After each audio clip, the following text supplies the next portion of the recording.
So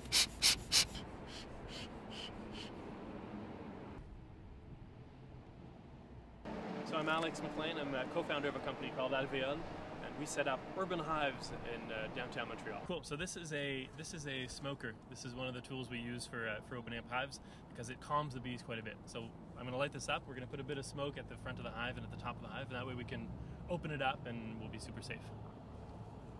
I don't trust you. So this is the entrance of the hive. This is where all of the bees go in and out of the hive, and so you see some of them are just coming back with some pollen coming in. So not too many bees on this one here. Okay. And these cells, each individual cell is actually built by the bees and is filled with the nectar, which eventually becomes honey. Oh shoot, man, this is... And you'll taste that honey is fairly minty. That's freaking delicious. It's amazing. No, it's man. And that's one misconception about honey in the city is because there's no pesticides. Pesticides are illegal in the city.